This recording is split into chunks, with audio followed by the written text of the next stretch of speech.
World War II ended with Britain standing proud among the victors. Its soldiers fought across Europe, Africa, and Asia. Its Prime Minister, Winston Churchill, hailed as the man who defied tyranny. But behind the parades and the speeches, Britain faced a darker reality.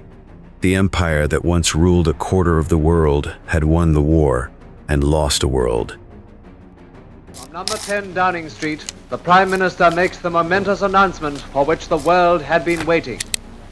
Yesterday morning at 2:41 a.m. at General Eisenhower's headquarters, General Jodl, the representative of the German High Command, and of Grand Admiral Dönitz, the designated head of the German state, signed the act of unconditional surrender. The price of victory was staggering. Britain spent more than £36 billion, equivalent to over $2 trillion today. By 1945, national debt exceeded 250% of GDP, the highest in British history. Every ship sunk, every tank produced, every bomb dropped was paid for with borrowed money. The war economy that had kept Britain alive now left it utterly drained. Victory came, but at the cost of bankruptcy.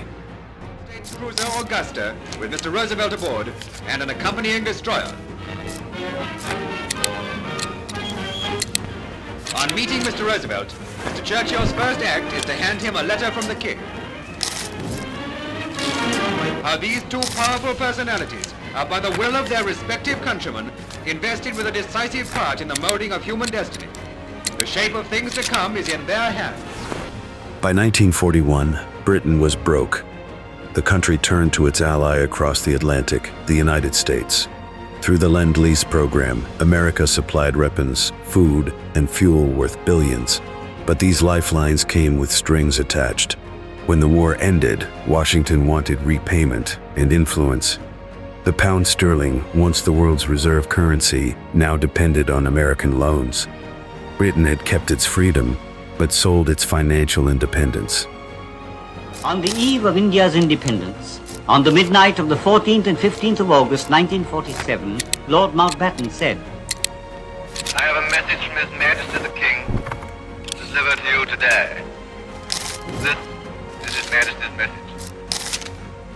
On this historic day, when India takes her place as a free and independent dominion in the British Commonwealth of Nations, I send you all my greetings and heartfelt wishes. Freedom-loving people everywhere will wish to share in your celebration. At this historic moment, let us not forget all that India owes to Mahatma Gandhi. For centuries, Britain's power rested on its empire, from India to Africa, the Caribbean to the Middle East. But after the war, maintaining that empire was impossible. Colonies demanded independence, and Britain could no longer afford to resist. In 1947, India broke free, the jewel of the empire gone. Soon after wave of nations followed. The empire upon which the sun never set was setting, fast. Representatives of 28 countries, with Lord Halifax signing for the United Kingdom, meet in the conference room of Washington's State Department for the signing of the Bretton Woods Monetary Agreement. Authorized by President Truman to sign for the United States was Secretary of the Treasury, Mr. Vinson. Theoretically, Bretton Woods is an international pool of the goodwill of nations subscribing to the agreement. In 1944, while the war still raged, world leaders met at Bretton Woods to design the post-war financial order. The result?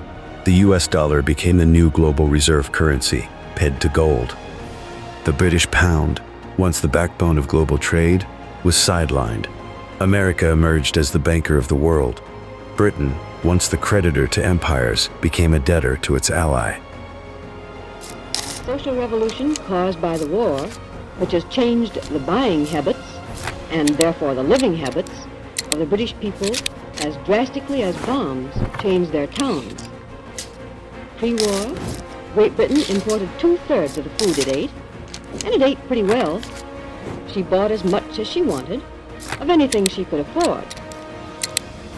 But on that old system, the British could never have survived the war, so they cut down their food imports by half. They rationed all basic foods except bread and vegetables. They controlled prices strictly. The victory celebrations faded quickly. Britain entered the 1950s under rationing stricter than during the war itself. Bread, meat, fuel, all limited. The government introduced austerity policies to pay off enormous debts.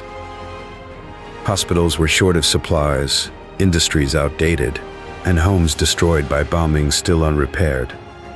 The empire had defended democracy abroad, but was struggling to feed its people at home. The Suez Canal, storm center of controversy for weeks, now becomes a cause of war in a lightning sequence of diplomatic and military moves.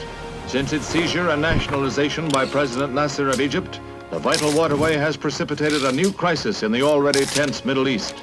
Crack French units are embarked at Marseille, bound for a joint staging area with Great Britain on Cyprus. Less than an hour's flight from Egyptian ports, where they are prepared for seizure of the canal by force. Following a Security Council veto by Britain and France of a United States motion for a ceasefire, President Eisenhower, after consultation with Secretary of State Dulles, makes a firm declaration of United States policy. It is our hope and intent that this matter will be brought before the United Nations General Assembly. There, with no veto operating, the opinion of the world can be brought to bear in our quest for a just end to this tormenting problem. In the past, the United Nations has proved able to find a way to end bloodshed. We believe it can and that it will do so again. The whole question is brought before an emergency session of the General Assembly, where it faces the bar of world opinion. The true end of British global dominance came in 1956, during the Suez Crisis. Britain, alongside France and Israel, tried to seize back control of the canal from Egypt. The United States opposed the invasion. Under American financial pressure, Britain was forced to withdraw. For the first time in modern history, London had to obey Washington. It was the moment the world realized the British Empire was over. Post-war Britain rebuilt itself into a modern welfare state. It created the National Health Service, expanded education, and reindustrialized. But the days of commanding global trade in colonies were gone. The nation had recovered, yet its empire, currency, and supremacy never returned. Britain's story after WH1 is one of paradox. It won the war militarily, but lost it economically and geopolitically. It stood among the victors, yet emerged diminished. Victory came at the cost of empire, fortune, and power. History remembers the triumphs of war, not the price of peace.